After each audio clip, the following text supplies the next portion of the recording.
remercions d'abord l'Éternel Dieu qui a permis que le gouvernement soit mis en place. Et ce gouvernement a été attendu il y a longtemps et avec beaucoup de défis que ce gouvernement doit relever.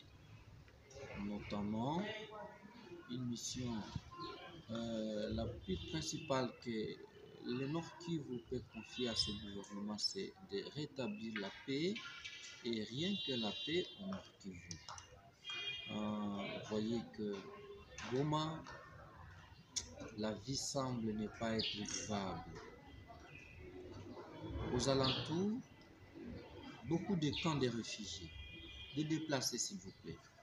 Beaucoup de cas de déplacés, et cela ternit même l'image du Nord Kivu, de Goma. C'est-à-dire, quand on voit Goma, on voit les champs de bataille, les tueries jour et nuit. Alors, nous, comme élus plus proches de la base, nous pouvons demander à ces nouveaux gouvernements qui viennent d'être installés qu'ils se mettent au travail pour qu'ils prennent cette question de sécurité comme leur priorité. Voilà un peu le message, et beaucoup plus au ministre de l'Intérieur, Jacquemin Chabani, notre fils, le fils terroir, avec aussi tous ces ministres issus du Nord Kivu et tout l'Est entier, voire même le président de l'Assemblée nationale, et ensemble avec la première ministre. Je sais que la paix longtemps attendue au Nord Kivu, c'est le moment que nous puissions. Je ne peux que souhaiter à ces deux fils de se pencher à cette question majeure. Cette question majeure, pourquoi? Parce que c'est ça, c'est qu'attend la population. Quand ils ont écouté qu'on a nommé ces 10 fils de l'Est, la population a au moins eu encore l'espoir qu'on peut avoir encore cette paix. Celui qui mange ne parle pas. Monsieur le journaliste, ce n'est pas ces nouveaux vents. Nous sommes une nouvelle génération.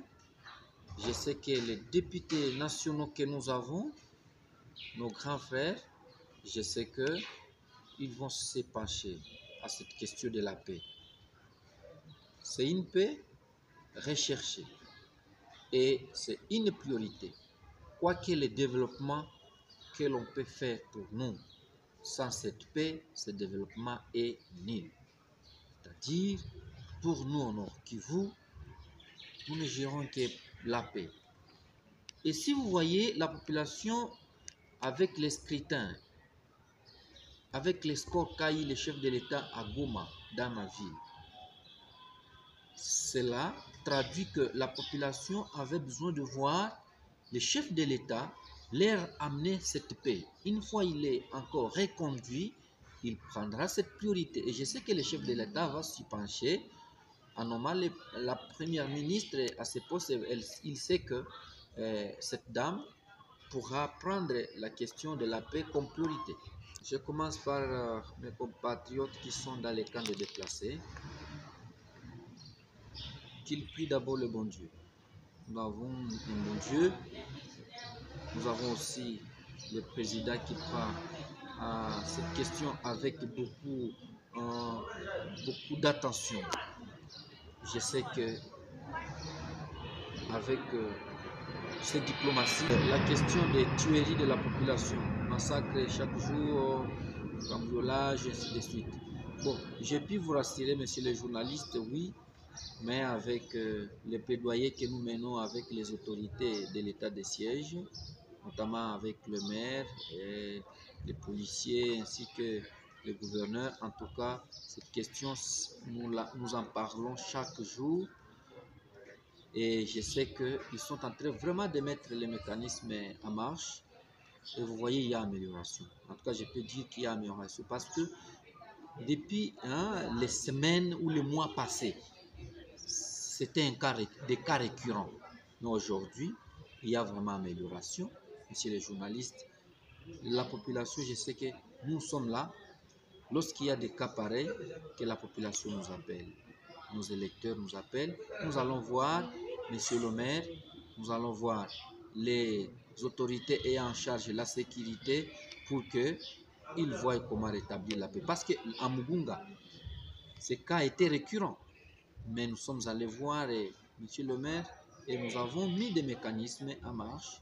Aujourd'hui, on a déployé les policiers là-bas et je crois, malgré que la population a souhaité beaucoup que ce soit les militaires qui puissent être là, mais quand même, je crois, la paix est en train d'être vivable au moins dans la ville, pas comme avant. Enfin, pour terminer, vous êtes bâti pour que la réhabilitation du marché central de Virunga soit effective. Les travaux ont été lancés, comment vous vous sentez? Ah, sentiment de satisfaction, messieurs les journalistes.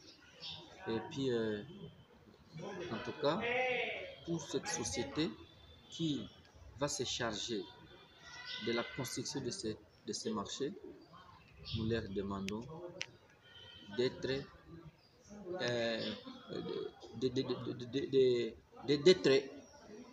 plus proches de cette population, qu'ils s'en approprient pour qu'ils puissent protéger ça.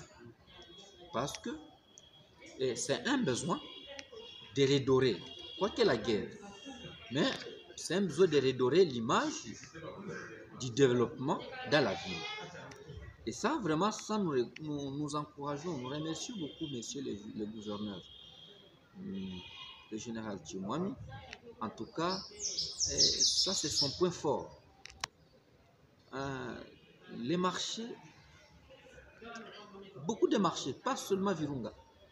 Nous avons les marchés Kisoko qui a été lancé, Virunga, les routes asphaltées dans des rues et par-ci par-là. Quand nous menons des plaidoyers comme ça et nous voyons, on applique ça. En tout cas, nous nous sentons aussi très contents parce que c'est pour le développement de notre ville. Et nous qui allons gérer les ETD, les entités territoriales décentralisées, lorsque l'on concrétise cela, pour nous, nous nous sentons très bien parce qu'on répond aux besoins directs de la population. Parmi les besoins de la population, il y a aussi la construction de marchés, la réhabilitation des routes, aussi de l'eau qui est encore un jambage pour notre population. En tout cas, la régie des eaux doit revenir sur lui. Parce qu'au moins, c'est de l'eau encore dans la ville qui fait rage. C'est cela, monsieur.